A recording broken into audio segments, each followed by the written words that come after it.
নমস্কার, আমি পঙ্কজ বিশ্বাস এবং আপনারা দেখছেন পলিটিক্যাল ডেইলি। আজকে বেশ কয়েকটা বিষয় নিয়ে আলোচনা করব। তবে প্রথমেই বলি, যেটার ভয় ছিল যে শুভেন্দুবাবু ক্ষমতায় এসেই যেটা শুরু করে দেবেন, আলটিমেটলি দেখা যাচ্ছে সেটাই কিন্তু হতে যাচ্ছে।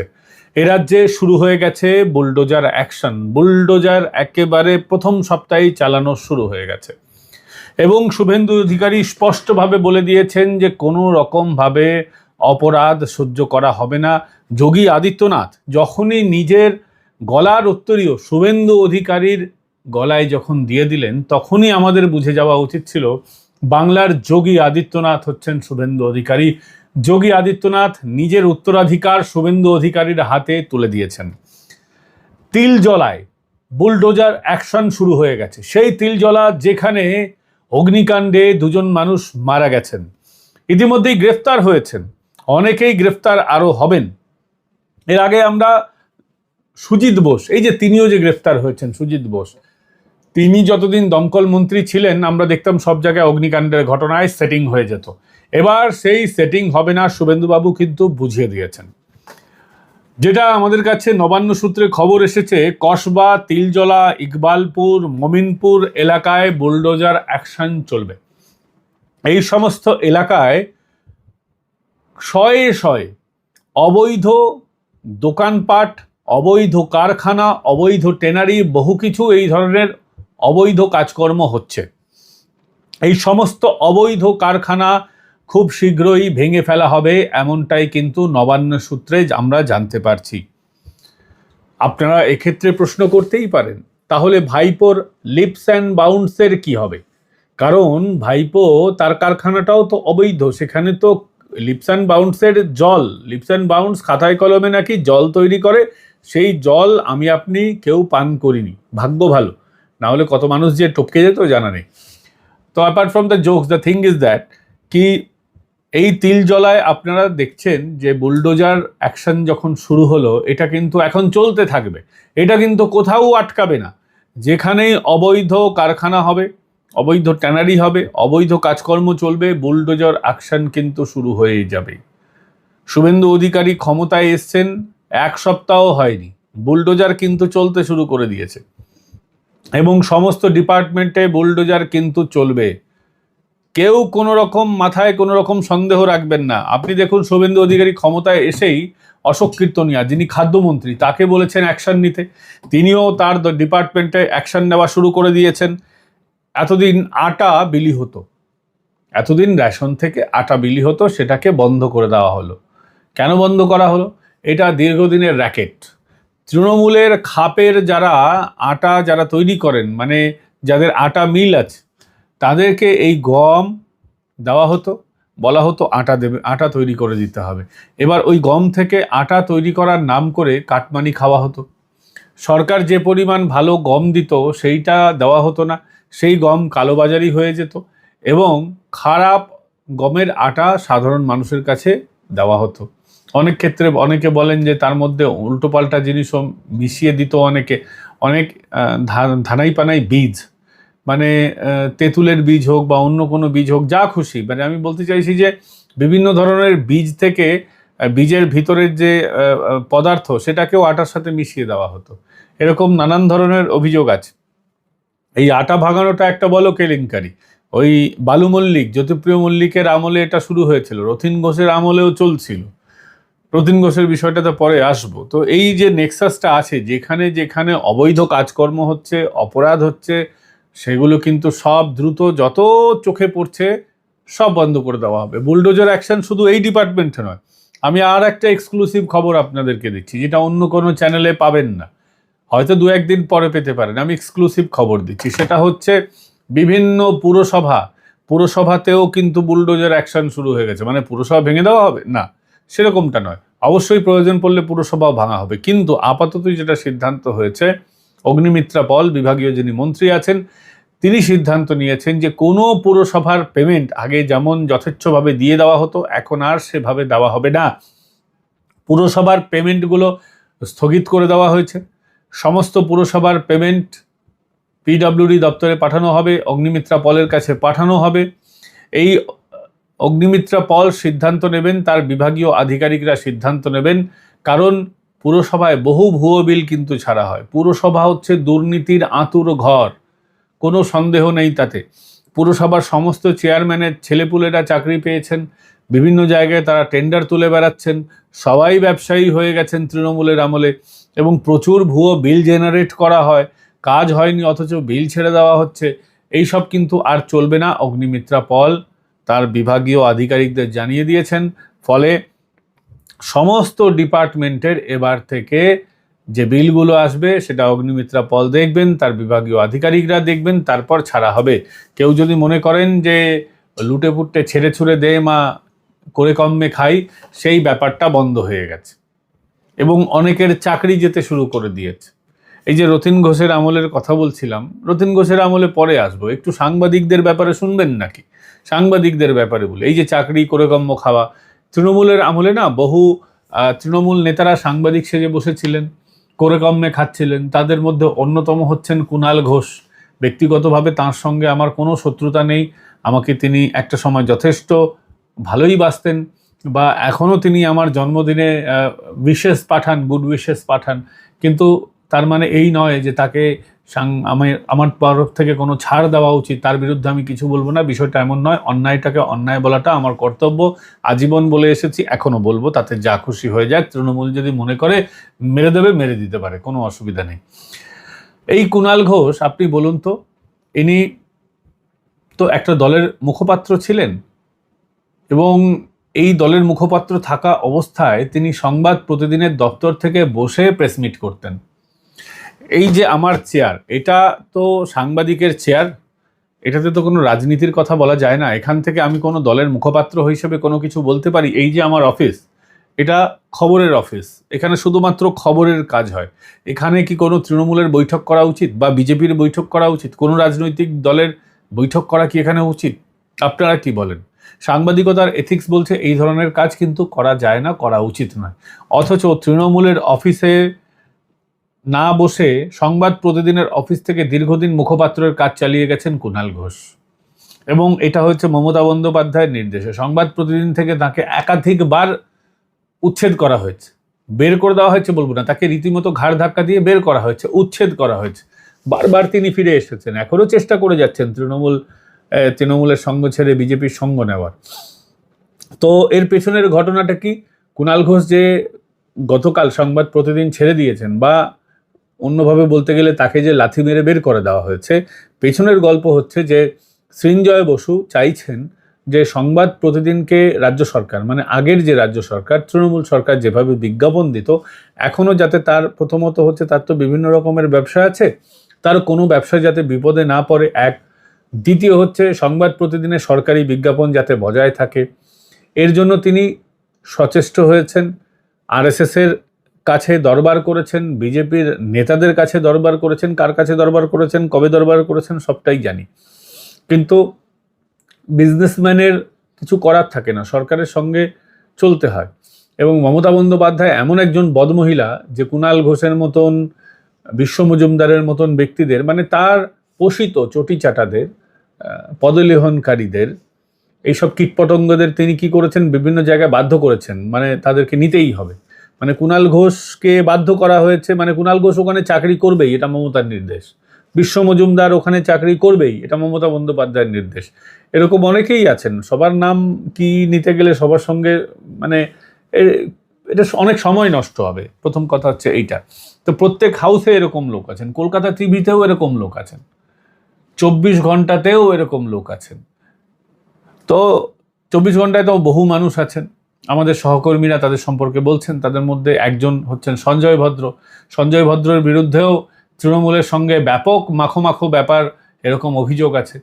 আমার ব্যক্তিগত কারোর সাথে শত্রুতা নেই, কিন্তু এদের মুখোশটা খোলা দরকার। এরা মনে করবেন এরা মেইনস্ট্রিম মিডিয়ায় আছেন বলে সবার মাথা কিনে নিয়েছেন, এরা এক পক্ষের পক্ষপাত করেই যাবেন দীর্ঘদিন, অথচ তাদের বিরুদ্ধে কিছু বলা যাবে না, এরকমটা নয়। কাক হয়ে কাকের মাংস খেতে নেই, কিন্তু এরা তো কাক হয়ে কাকের মাংস খেয়েছেন।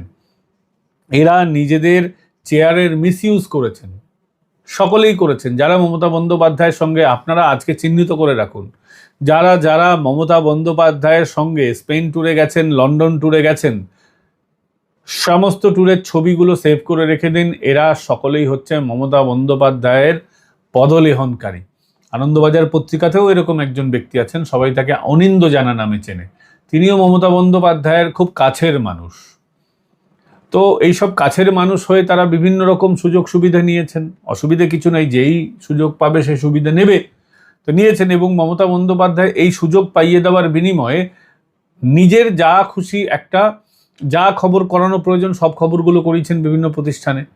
প্রত্যেক দিন মমতা বন্দ্যোপাধ্যায়ের ইয়াব বড় ছবি ছাপতে হবে সমস্ত জায়গায়। মমতা বন্দ্যোপাধ্যায় কখন খেয়েছেন, কখন পাত দিয়েছেন, কখন ঢেকুর তুলেছেন, তার পটির রং কীরকম হয়েছে, সব ছাপা হয়েছে সংবাদপত্রগুলোতে, চ্যানেলগুলোতে খবর হয়েছে এটা নিয়ে।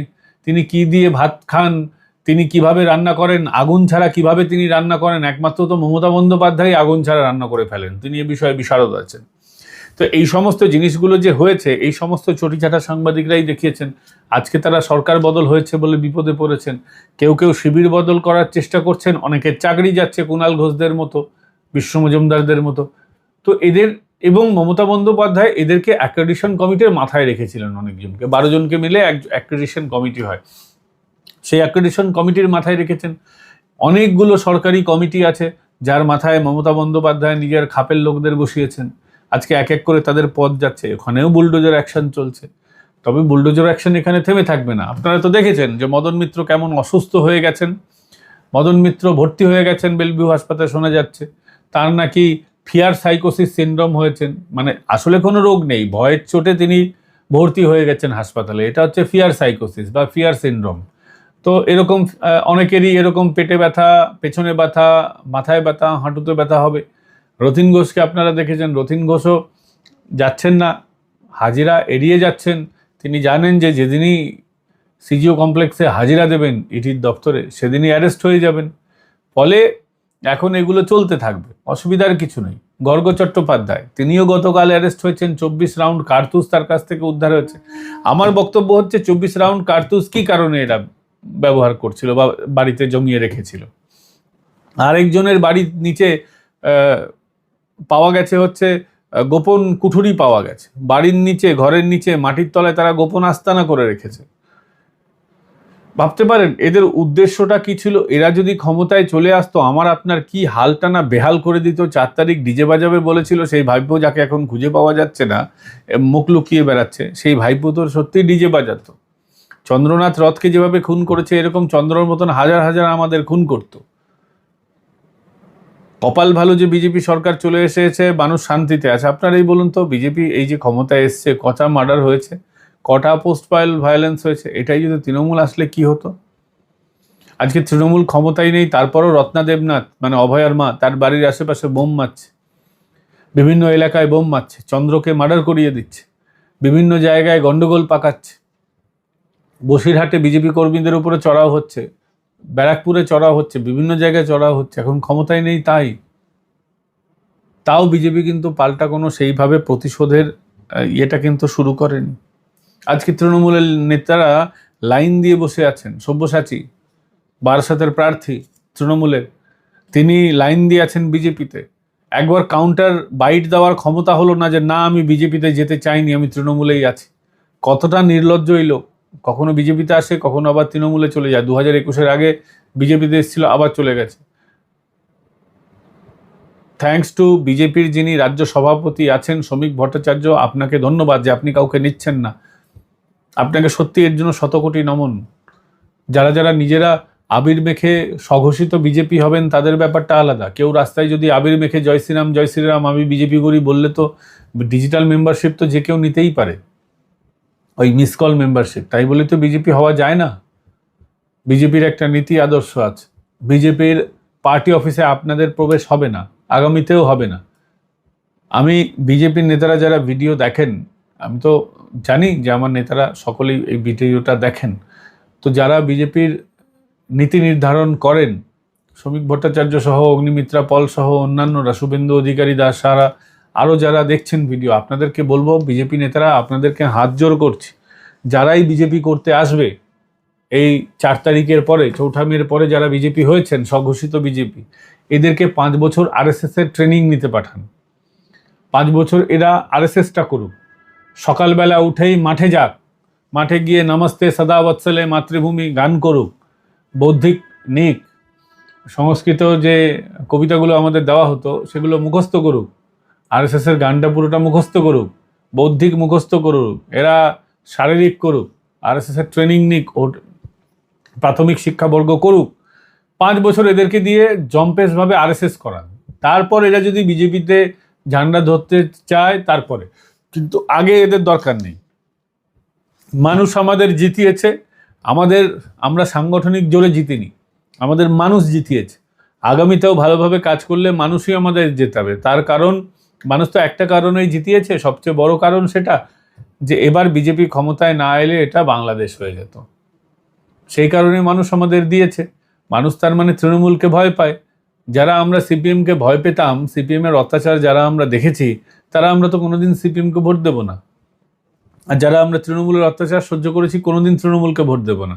তাহলে আমরা যারা সিপিএম আর তৃণমূলকে ভোট দিই না, আর তো কোনো নতুন রাজনৈতিক দল এখনো গজায়নি। নিশ্চয়ই আইএসএফকে দেবো না। আইএসএফ আর তৃণমূল তো একই, দুটোই হচ্ছে মুসলিমপন্থী দল। তো স্বাভাবিকভাবে আমরা যারা বিজেপিকে ভোট দিয়েছি, আমরা যারা বিজেপিকে জিতিয়েছি, আমরা বিজেপির সঙ্গেই থাকবো। ফলে এইসব বেনজল ছাড়াই তো আমরা 26-এ ক্ষমতায় এসছি। আর এই বেনজল ছাড়াই আমরা কিন্তু জিততে পারবো আগামীতেও। দরকার নেই, বরং এরা এলে সমাজকে কলুষিত করবে, এরা এলে তোলাবাজি শুরু করবে, এরা এলে মানুষকে যেভাবে ভয় দেখাচ্ছে ভয় দেখাতে থাকবে। ফলে এদেরকে আমাদের কিন্তু দরকার নেই। ভাইপো বাহিনীকে আমাদের কোনো দরকার নেই, জাফর বাহিনীর আমাদের দরকার নেই, কোনো আকবর বাহিনী, হুমায়ুন বাহিনী, জাহাঙ্গীর বাহিনী আমাদের দরকার নেই। ইতিমধ্যেই আপনারা সকলেই জানেন যে 21 তারিখ আবার ভোট হবে, উপনির্বাচন হবে ফলতায়, সেখানেও দেখবেন বিজেপি জিতবে। একদম মুসলিম এরিয়াগুলোতে বিজেপি জিতবে। অলরেডি ওটা নিয়ে বৈঠক হয়েছে। গতকাল রাতে শুভেন্দু অধিকারী, অগ্নিমিত্রা পল, সৌমিত্র খাঁ সহ বিজেপির শীর্ষ আধিকারিকরা বসেছিলেন ফলতায় ভোটের জন্য। তো আমাদের এখন যেটা করণীয়, এদেরকে বাইরে রেখে সমাজটাকে সুস্থ রাখা। বুলডোজার অ্যাকশন যেমনভাবে চলছে, বুলডোজার অ্যাকশন চলতে থাকুক। অবৈধ কারখানা ভেঙে ফেলা হোক, লিপস অ্যান্ড বাউন্সের প্রিয় ভাইপোকে গ্রেপ্তার করা হোক, এবং মমতা বন্দ্যোপাধ্যায় খুব তাড়াতাড়ি বিপদে পড়তে চলেছেন। যতদূর আমার কাছে খবর, এই পরের ক্যাবিনেটে, মানে সেকেন্ড ক্যাবিনেট বৈঠকে, যেটা আসন্ন সোমবার, আগামী সোমবার যে বৈঠকটা হবে, সেখানে নারী নির্যাতন সংক্রান্ত বিষয়ে, অভয়ার কেস সংক্রান্ত বিষয়ে একটা সিদ্ধান্ত নেওয়ার কথা আছে। এগুলোর তদন্ত যাতে হয় সেই বিষয়ে গ্রিন সিগন্যাল দেবেন শুভেন্দু অধিকারী। এবং অভয়ার বিষয়টাতে যদি গ্রিন সিগন্যাল হয়, তাহলে আর কেউ না হোক মমতা বন্দ্যোপাধ্যায় তো ভেজায় বিপদে পড়বেন। কারণ তিনি নিজের মুখে বলেছিলেন যে আমি 50 বার ফোন করেছি কলকাতার পুলিশকে, কমিশনারকে ফোন করেছি। তার মানে উনি জানতেন দেহ পোড়ানো হচ্ছে, তার মানে উনি দেহ পোড়ানোর নির্দেশ দিয়েছেন। 20,000 টাকার বেশি টাকার ক্যাশ ট্রানজ্যাকশন করা ভারতীয় আইন অনুযায়ী ইলিগাল। যে কোনো আইনজীবী আপনাকে সেটা জানিয়ে দিতে দেবে। তা সত্ত্বেও যে পুলিশ অফিসার বান্ডিল টাকা নিয়ে গেছিলেন, ক্যাশ ট্রানজ্যাকশন করেছিলেন, সেই ক্যাশ ট্রানজ্যাকশনের টাকাটা কে দিয়েছিল? ওই পুলিশ আধিকারিকের কি ওটা বেতনের টাকা নাকি ঘুষের টাকা ছিল? যদি ঘুষের টাকা হয়, তাহলে সেই টাকাটা কে দিয়েছিল? কোনো তৃণমূল নেতা দিয়েছিল নাকি ওনার নিজের ঘুষের টাকা? এগুলো তদন্ত করে দেখা হোক। শুভেন্দুদার টিমের যদি কেউ দেখেন, আপনারা শুভেন্দুদাকে এই ভিডিওটা পাঠান। আমি জানি যে এই মুহূর্তে শুভেন্দুদার আমার ভিডিও দেখার সময় হবে না, আগে যেমনটা হতো, তার কারণ উনি মুখ্যমন্ত্রী। ফলে শুভেন্দু অধিকারীর টিমের লোকেদের বলবো, আপনি এই ভিডিওর এই পোর্শনটা শুধু কেটে শুভেন্দুবাবুকে পাঠান। এই বিষয়গুলো তদন্তের উপরে জোর দেওয়া হোক। যে মমতা বন্দ্যোপাধ্যায় ওই দিন 15ই আগস্টের মঞ্চে বলেছেন তো যে আমি 50 বার সিপির সাথে কথা বলেছি, তার মানে ওনার নির্দেশেই সব হয়েছে। একটা কমিশন গঠন করা হোক, সেই কমিশন গঠন করে মমতা বন্দ্যোপাধ্যায়ের বক্তব্যই মমতা বন্দ্যোপাধ্যায়কে শুনিয়ে জিজ্ঞাসাবাদ করা হোক। যে পুলিশ অফিসারটা অভয়ার বাড়িতে গিয়ে তার মা রত্না দেবনাথকে টাকা দিতে চেয়েছিল, অফার দিয়েছিল, সেই পুলিশ অফিসারকেও তদন্তের আওতায় আনা হোক, কাঠগড়ায় দাঁড় করানো হোক। পানিহাটির যে প্রাক্তন বিধায়ক নির্মল ঘোষ কার নির্দেশে বডিটা পুড়িয়েছিলেন সেটা তদন্ত করে দেখা হোক। ওনার একার তো দম হবে না বডিটা পুড়িয়ে দেওয়ার। এই পুড়িয়ে দেওয়ার রাজনীতি তো মমতা বন্দ্যোপাধ্যায়ের। ফলে মমতা বন্দ্যোপাধ্যায়ের দিকেও কিন্তু আইনের হাত এগিয়ে যাচ্ছে। তিনিও যে খুব ভালো জায়গায় থাকবেন এমনটাই নয়, তিনিও ফাঁসতে চলেছেন এবং খুব তাড়াতাড়ি পিসি ভাইপো গ্রেপ্তার হবে, এদের দুজনকে এক জেলে রাখা হোক, এক জায়গায় রাখা হোক, যাতে মায়ের মতো ভাইপোকে আদর করবে। ভাইপো পিসির বয়স হয়েছে, হাত পা টিপে দেবে, এদের দুজনকে এক জায়গায় যেন রাখা হয়।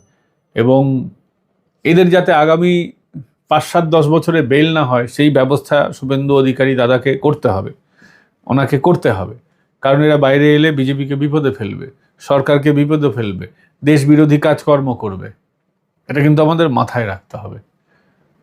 এদের যেখানে দেখবেন চোর চোর চোর বলে স্লোগান দেবেন। তৃণমূলের নেতাদের যেখানে পাবেন গায়ে হাত দেবেন না, আইন হাতে তুলে নেবেন না, কিন্তু প্রতিবাদ করবেন, মনে করিয়ে দেবেন এরা কি কি কি কি চুরি করিয়েছিল। এদের সবসময় এটা তো ভুলে যায় খুব দ্রুত, পরে বলবে না না আমরা কোনো চুরি চামারি করিনি। এদেরকে মনে করিয়ে দেবেন এরা কি কি চুরি করেছিল। ভালো থাকবেন, সুস্থ থাকবেন। এই ভিডিও কেমন লাগলো কমেন্ট করে জানাবেন। আমাদের হিন্দি চ্যানেল ইতিমধ্যেই শুরু হয়েছে, যার নাম পলিটিক্যাল ডেইলি হিন্দি। আমাদের আরেকটি চ্যানেল রয়েছে যার নাম পলিটিক্যাল ডোজ। আমাদের এই 3টে প্ল্যাটফর্মই আপনারা সাপোর্ট করুন। 3টে প্ল্যাটফর্মকে আপনারা সাবস্ক্রাইব করতে পারেন, 3টে প্ল্যাটফর্মে গিয়ে সাবস্ক্রাইব করে নিন, বেল আইকন প্রেস করে দিন যাতে ভিডিও নোটিফিকেশন সঙ্গে সঙ্গে পেয়ে যান। আগামীকাল আবার দেখা হচ্ছে আপনাদের সাথে। ভালো থাকবেন।